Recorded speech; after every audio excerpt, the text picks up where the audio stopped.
Agradecemos a nuestros invitados por las intervenciones y seguimos con más proyectos, pero ahora les queremos presentar a dos compañeros que se suman a esta gran experiencia. Ellos son Fran Ramos y Jorge Guerrero. Gracias, compañera Gabriela. Qué gusto ser parte de esto. De hecho, obviamente estamos entre personas decentes, respetables. ¿Sí o qué, compañero Jorge? Claro que sí. Y de hecho, ¿sabes, Jorge? Después del podcast que escuché, considero que si Bolívar Armijos también lo hubiese hecho, seguro le iba mejor en el debate, ¿sabes? ¿Me puede repetir para hacer la contrarréplica, contrapregunta? ¿Sabes qué, Jorge? Mira, mejor continuemos con el siguiente podcast que nos enseña sobre las figuras retóricas, que de hecho son muy importantes para manejar un buen discurso. Dale, dale. Yo voy a decir los integrantes, ¿ok? Los integrantes son Nayeli Chiriboga, Selena Zambrano, Geraldine López, Kenia Fajardo, Eric Hernández y Marjorie Mina. Así que los dejamos con este tráiler. La Facultad de Comunicación Social de la Universidad de Guayaquil presenta Ruleta en Línea, tu asistente académico en formato de podcast educomunicativo en el cual puedes disponer de nuestros contenidos desde cualquier dispositivo conectado a Internet. Aprende con nosotros a tu ritmo y de forma interactiva. Muy buenos días, mis queridos oyentes. Reciban un cordial saludo de quienes conformamos Ruleta en Línea.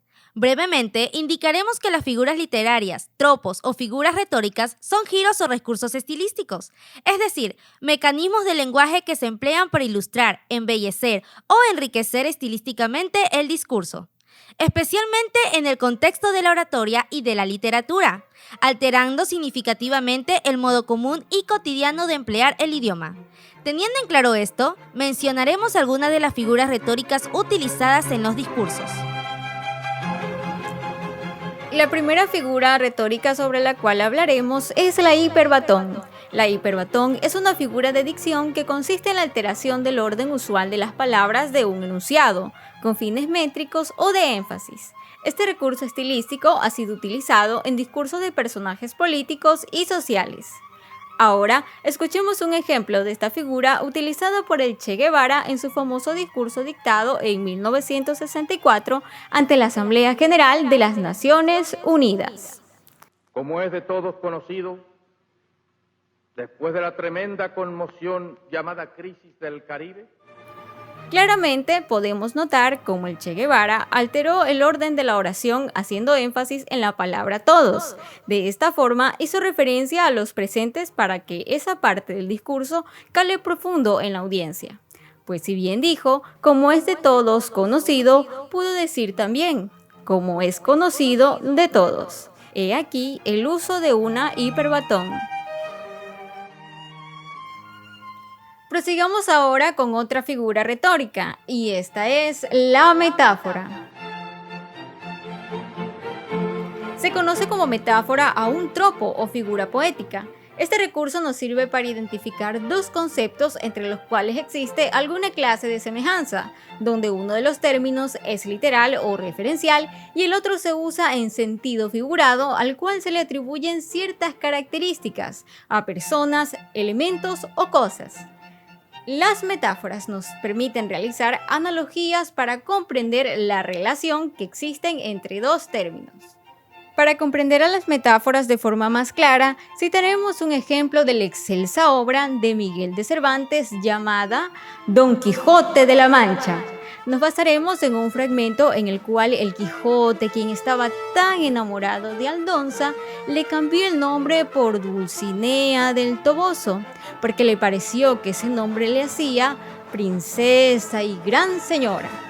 En una descripción que el Quijote dio de ella, suspiró y dijo lo siguiente: Dulcinea, de belleza sobrehumana, sus cabellos son oro, sus ojos soles, sus mejillas rosas, sus labios corales, perlas sus dientes, alabastro su cuello, mármol su pecho, marfil sus manos, su blancura nieve.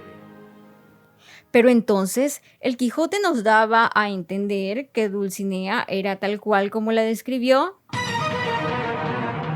Realmente no era así. Pues recordemos que en las metáforas se usa el sentido figurado, es decir, una descripción exagerada, en este caso de una persona. He aquí, este fue el uso de una metáfora poética literaria.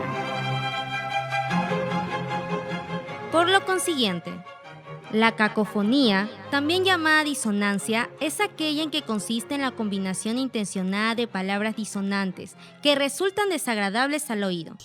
Se puede producir por uso de palabras de difícil pronunciación, como por ejemplo, 3 tristes tigres trabajan trigo en un trigal, en 3 tristes trastos. esto nos ayuda a pulir nuestra pronunciación. Por esta razón, se la usa frecuentemente en los trabalenguas. También en la repetición de sílaba, como por ejemplo, Un no sé qué, que no comprendo. o, Un no sé qué, que quedan balbuciendo. por último, la combinación de sílabas de palabras diferentes como vieja jactancia. Sigamos con la siguiente figura retórica, que es el sarcasmo.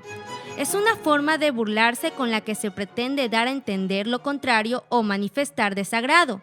Consiste en emplear la ironía, como por ejemplo, pongámonos a recordar aquellas veces que no conseguías la oportunidad de trabajar o que te iba mal en el amor y ahora digas, ¡Qué buena suerte que tenía! o en unas horas llegues a discutir con alguien y de coraje le digas, Haz lo que tú quieras, no te preocupes por mí.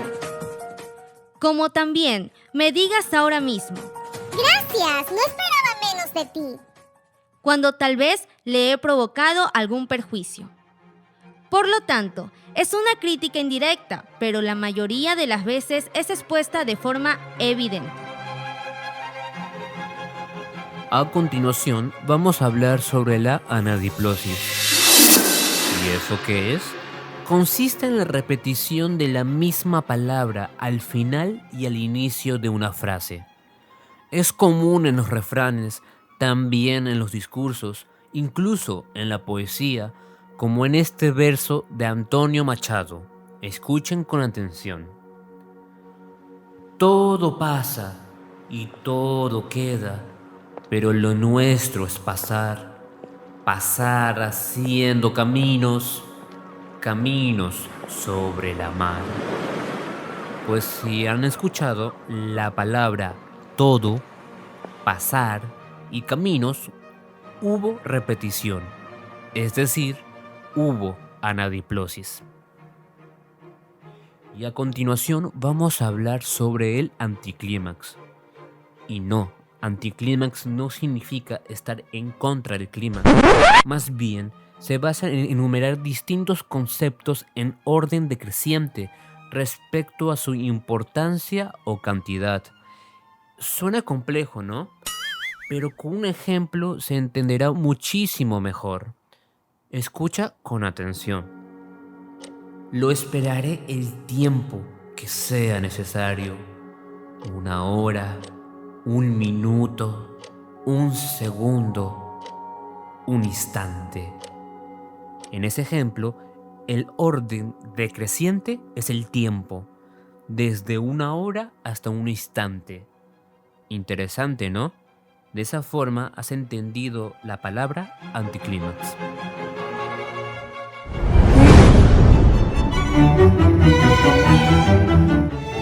Cuando hablamos de parábolas, debemos entender que esta figura retórica, literaria, analógica o de semejanza se deriva en una enseñanza relativa o un tema que no es explícito. Es en esencia un relato simbólico.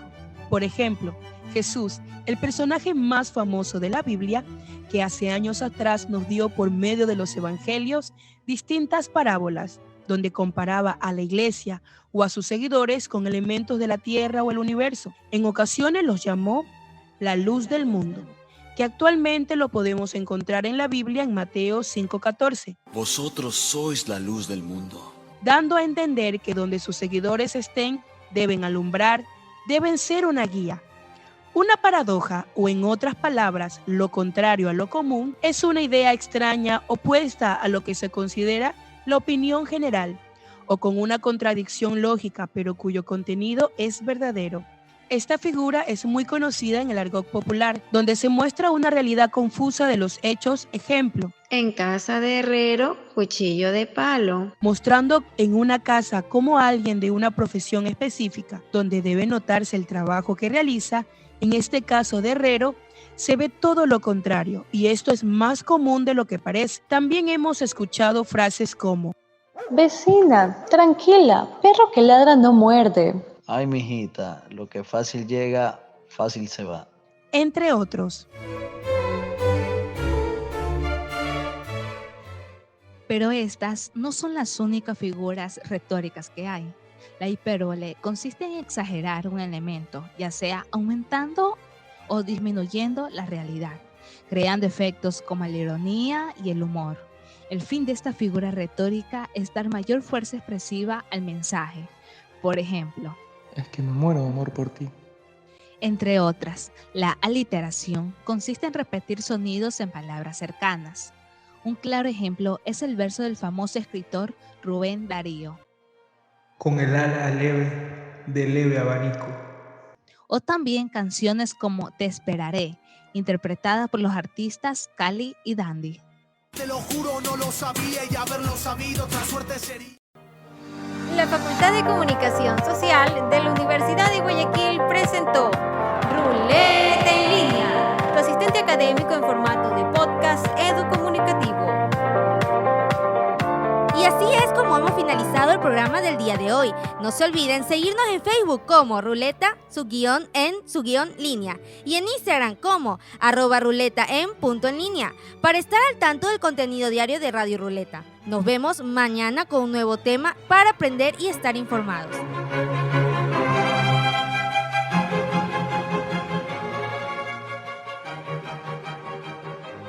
Ahora queremos escuchar la intervención de nuestro invitado. Muchas gracias a nuestro invitado por su importante intervención. Ahora continuamos con más proyectos interesantes y llenos de información. Oye, Fran, ¿tú por qué hablas así como hecho el sabido? Cuéntame. Ya, pues mijo, habla serio. Tú sabes que yo hablo así, pues mi llave.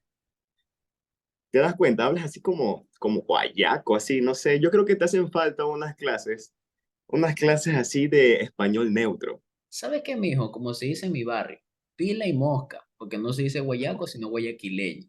¿Y sabes qué? Mejor escuchemos el podcast que se llama Hablando con Propiedad.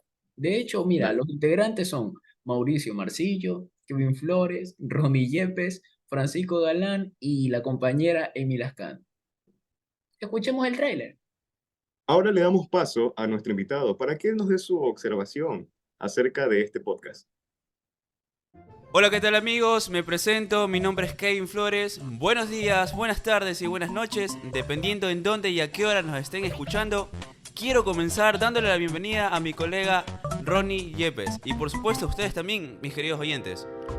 Hola Kevin, gracias por la bienvenida. Mi nombre es Ronnie Yepes y es un enorme placer para nosotros aperturar este increíble podcast en donde aprenderemos todo lo que no sabíamos o lo que sabemos pero ignoramos acerca de nuestro español o también conocido como castellano neutro.